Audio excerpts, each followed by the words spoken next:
नमस्कार दोस्तों। आज हम हिंदी ग्रामर के अंतर्गत संधि को पढ़ाने जा रहे हैं दोस्तों। तो यहाँ पे देखते हैं दोस्तों, संधि की परिभाषा देखते हैं कि दो अक्षरों के मिलने से जो परिवर्तन होता है दोस्तों, दो अक्षरों के मिलने से जो परिवर्तन होता है उसे हम संधि कहते हैं दोस्तों। अक्षर तो समझते होंगे दोस्तों। अगर आपको यह नहीं पता है कि अक्षर, शब्द, वाक्य, पैराग्राफ क्या है दोस्तों, तो हमने इसके बारे में एक वीडियो बना कर डाला हुआ है दोस्तों। उसको आप अच्छी तरीके से जो है तो देख लेंगे, ठीक है ना दोस्तों। तो दो अक्षरों के मिलने से जो परिवर्तन होता है, अक्षर दोस्तों वो कहलाते हैं जो हिंदी के जो है तो जो व्यंजन होते हैं, का से ज्ञ तक के बीच के जो भी कुछ लेटर्स होते हैं वही दोस्तों जो है तो अक्षर या लेटर कहलाते हैं दोस्तों। जैसे का, खा, गा, घा और जो है तो ज्ञ तक के जो है तो सारे अक्षर ही अक्षर कहलाते हैं, ठीक है ना दोस्तों। आगे देखते हैं दोस्तों जो है तो संधि के प्रकार देते हैं दोस्तों कि अक्षर के आधार पर जो है तो संधि 3 प्रकार की होती है। जैसे कि पहला है स्वर संधि, दूसरा है व्यंजन संधि, तीसरा है विसर्ग संधि। अब दोस्तों जो है तो यहाँ पे यह देखना है कि जो स्वर संधि है वह दो स्वरों के मिलने से, ठीक है। स्वर संधि कब होती है दोस्तों? दो स्वरों के मिलने से जो विकार उत्पन्न या जो परिवर्तन होता है उसे हम स्वर संधि कहते हैं दोस्तों। इसमें स्वर ही आएंगे, व्यंजन नहीं आएंगे और ना ही विसर्ग आएगा दोस्तों। सिर्फ और सिर्फ हिंदी के स्वर ही आएंगे दोस्तों स्वर संधि में। और हिंदी के स्वर जानते दोस्तों, उसमें केवल और केवल स्वर ही आएंगे दोस्तों, ठीक है ना। नेक्स्ट देखते हैं, जैसे आ प्लस आ मिलकर जो है तो क्या हुआ, बड़ा आ बन गया दोस्तों। आ प्लस आ मिलकर जो है तो बड़ा आ बन गया। हिंदी के पूरे स्वर जो हिंदी में प्रयोग होते हैं, ठीक है ना, हिंदी के पूरे स्वर जो संधि में प्रयोग होते हैं वो इस प्रकार से हैं दोस्तों। छोटा मतलब जो है तो ये हैं दोस्तों। जैसे कि पहला है छोटा आ, बड़ा आ, छोटी ई, बड़ी ई, छोटा ऊ, बड़ा ऊ, ऋषि ए ओ औ, ठीक है। केवल इतने ही स्वर हैं दोस्तों जो हिंदी के व्याकरण संधि में प्रयोग होते हैं। है तो हिंदी के बहुत सारे स्वर, लेकिन इतने ही जो है तो स्वर हिंदी के स्वर संधि ग्रामर में प्रयोग होते हैं दोस्तों। यहाँ पे आगे देखते हैं दोस्तों, जैसे एग्जाम्पल देख लेते हैं। परीक्षार्थी, क्या दोस्तों, परीक्षार्थी तो परीक्षा धन अर्थी, ठीक है, परीक्षा धन अर्थी, ठीक है। तो यहाँ पे जो है तो ये आ और ये आ, बड़ा आ परीक्षा है तो यहाँ पे बड़ा आ गया, ठीक है ना दोस्तों। यहाँ पे बड़ा आ गया और यहाँ पे छोटा आ गया, ठीक है। तो परीक्षा धन अर्थी बराबर परीक्षार्थी हो गया दोस्तों। तो यहाँ पे जो है तो छोटा हो गया दोस्तों, यहाँ पे जो है तो बड़ा हो गया, यहाँ पे छोटा तो हो गया परीक्षार्थी। तो अब देखिए दोस्तों, यहाँ पे स्वर ही स्वर आया। जैसे ये आ और ये आ दोनों स्वर हैं, लेकिन दोनों जो है तो एक समान ही स्वर हैं। मतलब बड़ा आ के साथ छोटी या बड़ी नहीं आ सकता, आएगा तो सिर्फ बड़ा आ के साथ बड़ा ही आए, नहीं तो छोटा आ, तब बराबर जाके वह बड़ा आ बनता है दोस्तों, ठीक है ना। अब स्वर संधि की देख लेते हैं दोस्तों। स्वर संधि जो है तो 5 प्रकार की होती है। पहला है दीर्घ, दूसरा है गुण, तीसरा है वृद्धि संधि, ठीक है ना दोस्तों। अब यहाँ पे देख लेते हैं, चौथा है दोस्तों यण संधि, पांचवा है अयादि संधि। अब जो है तो दोस्तों ट्रिक देखते हैं। किसी शब्द को 2 भागों में काटना ही, लेकिन काटने से बने दोनों शब्द सार्थक होना चाहिए दोस्तों। यहाँ पे जो है तो कोई एक हिंदी का शब्द होगा जिसको हम 2 भागों में विभाजित करेंगे, 2 भागों में हम खंडन करेंगे उनका, और जब हम उसको 2 भागों में बांट देंगे तो दोनों ही भाग के जो शब्द होंगे दोस्तों वो सार्थक होना चाहिए। क्या होना चाहिए? सार्थक होना चाहिए। और संधि विच्छेद करते समय पहला शब्द के अंत वाला जो अक्षर है दोस्तों, ठीक है ना, जब हम संधि विच्छेद करेंगे तो उसको काट देंगे, दो ठो शब्द बना देंगे। तो जो पहला शब्द है उसका जो अक्षर होगा दोस्तों पहला शब्द जो है उसका जो अंतिम अक्षर होगा और जो दूसरा शब्द है उसका जो शुरू का जो है तो अक्षर होगा तो समान स्वर होने चाहिए। मतलब पहला जो हमने कोई एक शब्द है उसको हमने दो भागों में काटा, तो जो पहला शब्द है उसका अंतिम अक्षर और जो दूसरा शब्द है उसका शुरू के अक्षर में एक समान ही स्वर होने चाहिए दोस्तों। जैसे शरणार्थी का हो जाएगा शरण धन अर्थी। अब यहाँ पे देखो ये छोटा छोटा मिलकर बड़ा बने। अगर मान लो यहाँ पे बड़ा अड़ा होता तो यहाँ पे बड़ा आ आता और यहाँ पे छोटा तब भी आ होता। अगर यहाँ पे शुरू में अगर बड़ा आ जाता और अर्थी में जो है तो छोटा तब भी वह बड़ा आ होता दोस्तों। मतलब यहाँ पे यह देख सकते हैं कि अगर पहले शब्द के अंतिम अक्षर की शुरुआत जो हमारा पहला शब्द है ना दोस्तों, उसकी जो अंतिम अक्षर जो हमारा पहला शब्द है दोस्तों उसका जो है तो पहले शब्द की जो शुरुआत है दोस्तों, अगर हमारा पहले शब्द के अंतिम अक्षर की शुरुआत आ या आ से हो, ठीक है, हो रही हो, तो दूसरे शब्द के शुरू वाले अक्षर की शुरुआत भी आ या आ से ही होनी चाहिए। ठीक है ना दोस्तों। अगर हम स्वर संधि पढ़ रहे हैं, हिंदी का कोई एक शब्द है, वह शब्द को हमने दो भागों में विभाजित कर दिया और जब दोनों ही के जो है तो सार्थक अर्थ भी निकले और यह भी देखना है कि जो पहला शब्द का अंतिम अक्षर है जो दूसरे शब्द का शुरू का अक्षर है, दोनों में एक समान स्वर होने चाहिए। अगर पहले वाले शब्द के अंतिम अक्षर में आ आया है तो दूसरे वाले शब्द के शुरू वाले में भी आ ही आना चाहिए। ई उ ऋषि ये नहीं आना चाहिए। अगर ई आया है तो दूसरे वाले शब्द के शुरू में भी ई आनी चाहिए। ठीक है ना दोस्तों। जैसे एग्जाम्पल देख लेते हैं विद्यार्थी, तो विद्या धन अर्थी। अब बड़ा आ और छोटा आ रहा है जो है तो दोस्तों इसमें यहाँ पे बड़ा आ, यहाँ पे छोटा आ, ठीक है, यहाँ पे बड़ा आ, यहाँ पे छोटा आ। तो इस तरीके से जो है तो दोस्तों वह है क्या बन गया, दीर्घ स्वर संधि बन गई दोस्तों। ठीक है, स्वर संधि बन गई। अब यहाँ पे देखते हैं दोस्तों दीर्घ स्वर संधि। दीर्घ स्वर संधि क्या है, जिसमें हिंदी की एक शब्द को लेंगे, वह शब्द को हम दो भागों में विभाजित करेंगे और दोनों ही भाग जो है तो सार्थक होने चाहिए। जिसमें पहले भाग का अंतिम अक्षर जो है उसकी जो ध्वनि आएगी वह सिर्फ आ और आ ही आएगी, या चाहे वह बड़ा आ जाए शुरू वाले शब्द के अंतिम में, या चाहे तो शुरू वाले शब्द के अंतिम अक्षर में छोटा आ जाए। ठीक है ना दोस्तों।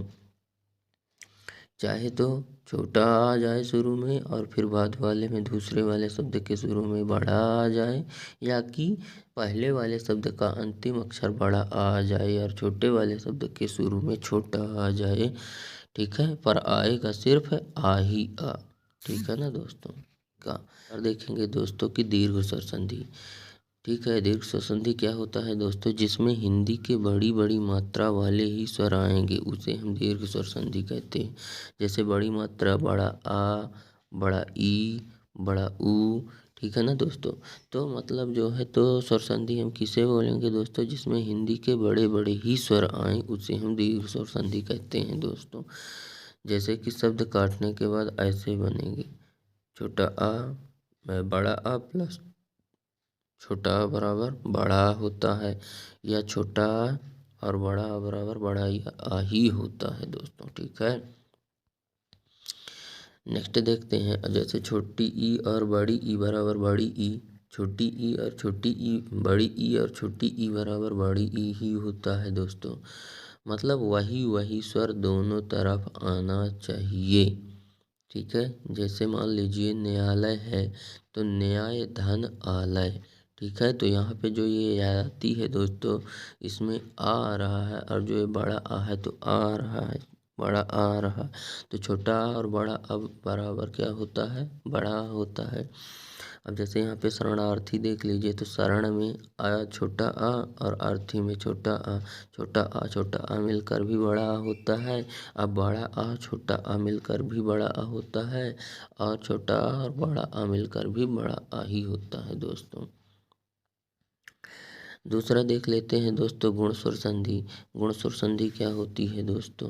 तो हिंदी के किसी शब्द को, क्या दोस्तों, हिंदी के किसी शब्द को हम दो भागों में बांटेंगे, लेकिन बांटने के बाद दोनों ही सार्थक शब्द होंगे।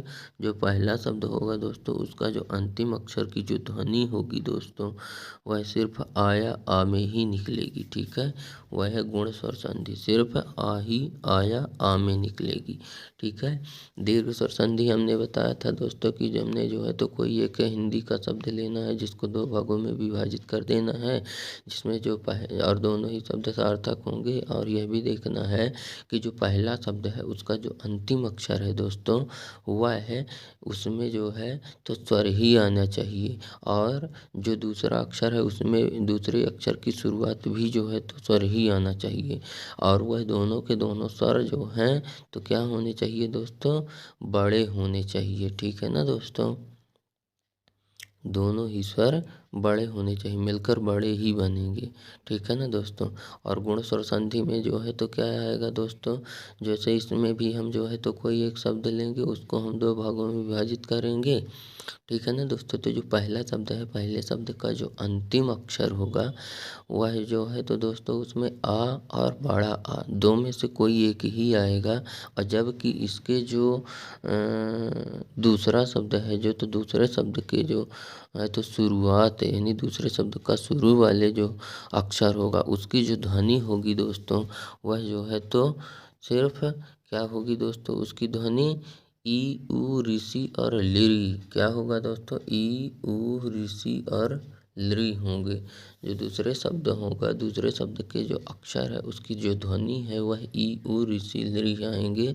और जो पहला शब्द है, पहला शब्द का जो है तो अंतिम अक्षर में सिर्फ छोटा आ बड़ा आ, या नहीं तो फिर बड़ा आ छोटा आ ही आएंगे। ठीक है ना दोस्तों। अतः इस संधि में हम समान स्वर नहीं ला सकते। ठीक है, जैसे हमने स्वर संधि में, दीर्घ स्वर संधि में समान स्वर आए थे, अगर इस प्रकार से इधर अगर जैसे दीर्घ स्वर संधि में हमें कोई शब्द है, शब्द को दो भागों में बांटने के बाद जो है तो हम उसको दो भागों में बांट दिए, दोनों ही सार्थक शब्द हुए। तो जो पहला शब्द है, पहले शब्द के अंत में हमने जो है तो क्या लिया था दोस्तों? छोटा आ। और दूसरे शब्द के प्रारंभ में भी हमने जो है तो आ ही लिया था, चाहे वह छोटा हो चाहे वह बड़ा हो, पर लिए थे हमने एक समान ही, एक ही स्वर लिए थे, बस उसमें पाई मात्र का अंतर था दोस्तों।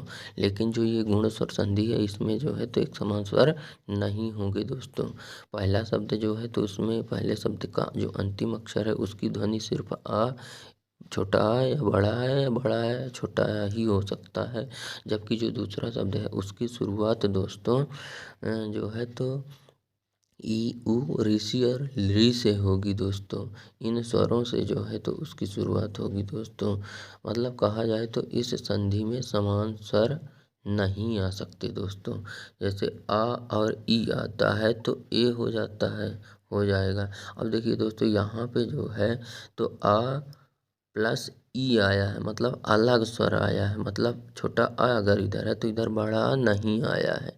ठीक है ना, ठीक है ना, बड़ा आ नहीं आया है।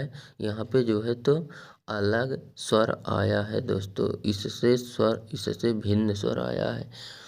ठीक है ना। जैसे उपेंद्र है दोस्तों, तो उप धन इंद्र, तो अब उप में जो है तो ये उप का आ हो गया, और ये इंद्र, इंद्र जो शब्द है उसका जो है तो जो पहला अक्षर है, पहले अक्षर की जो ध्वनि है दोस्तों वो ई है।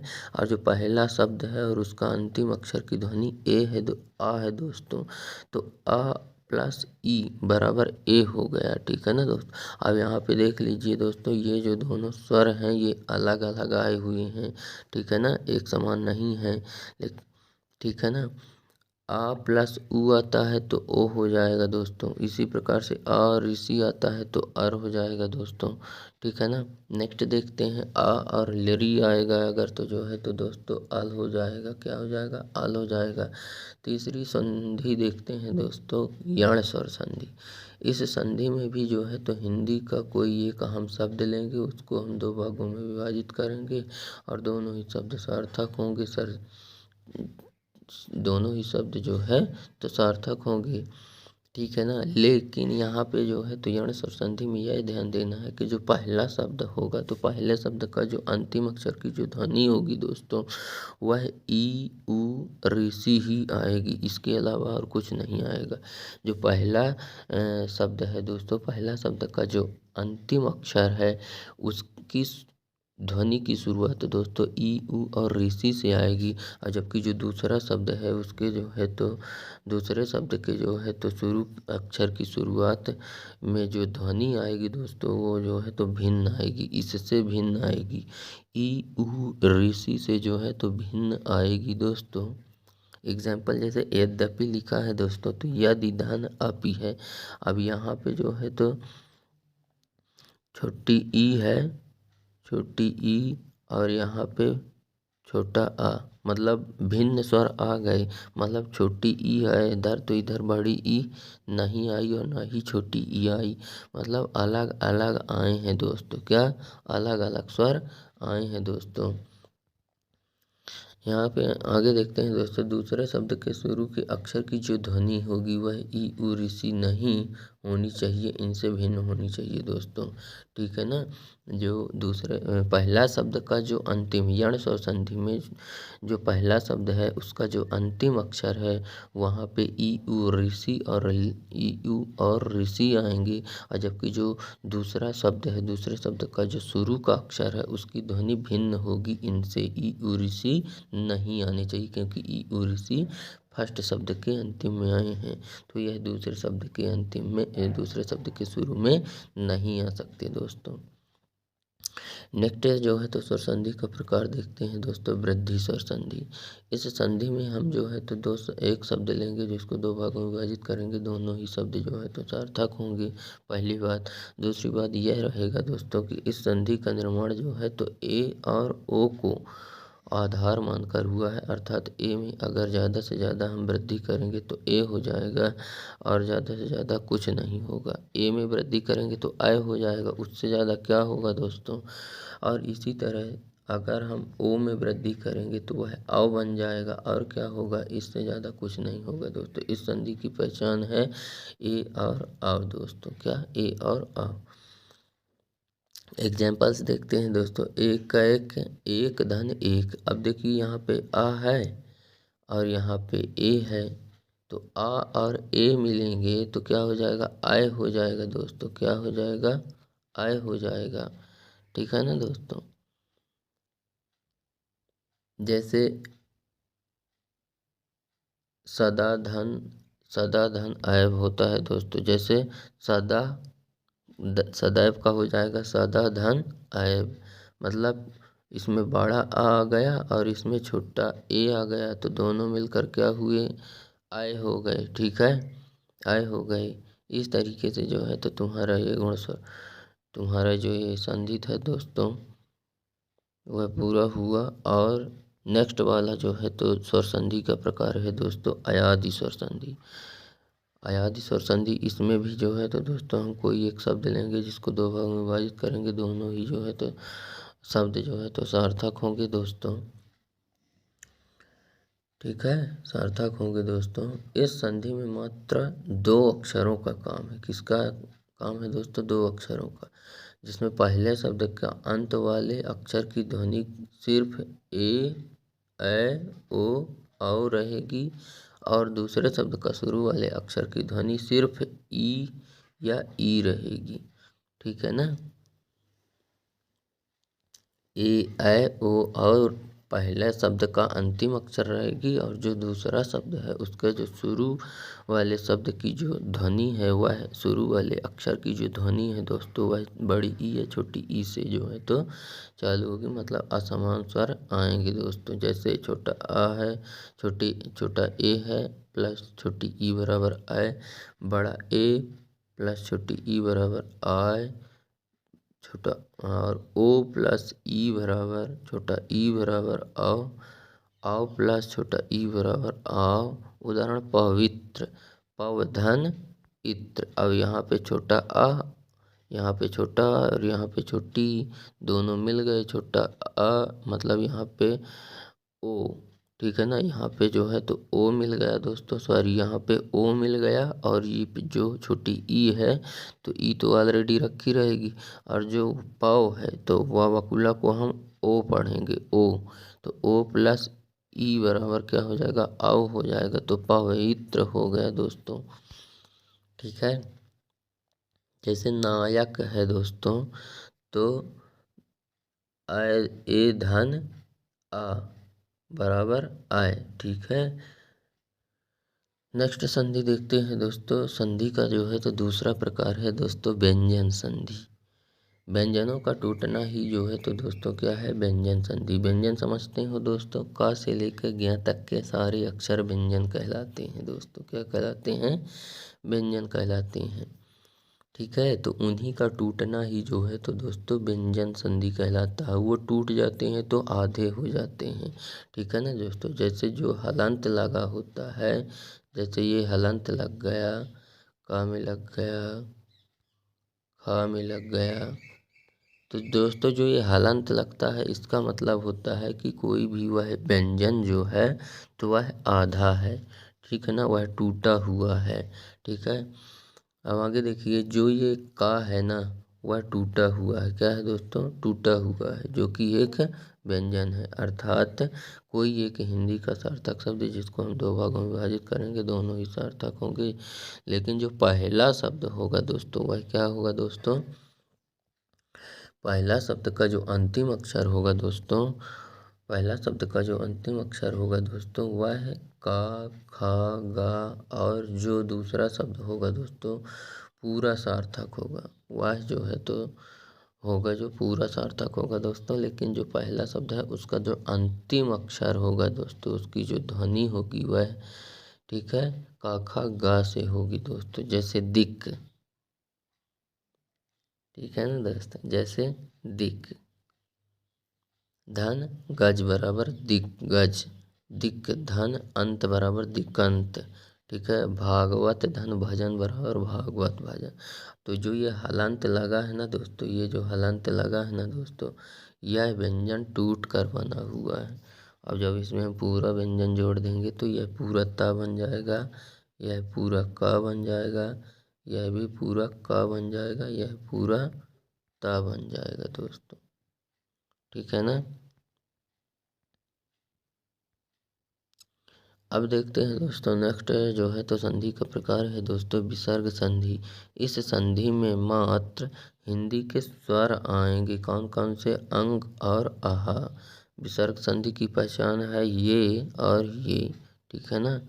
जैसे निराहार है तो इसका जब हम संधि विच्छेद करेंगे तो निह धन आहार आ जाएगा। तो दोस्तों यहाँ पे जो है तो जो ये जो बिंदियाँ दी गई हैं ना, ये बिंदियाँ अगर आपको किसी भी शब्द में लगी हुई मिलें, ठीक है ना, तो वहाँ पे यह समझ लेना कि वह जो है तो विसर्ग संधि है। ठीक है ना दोस्तों।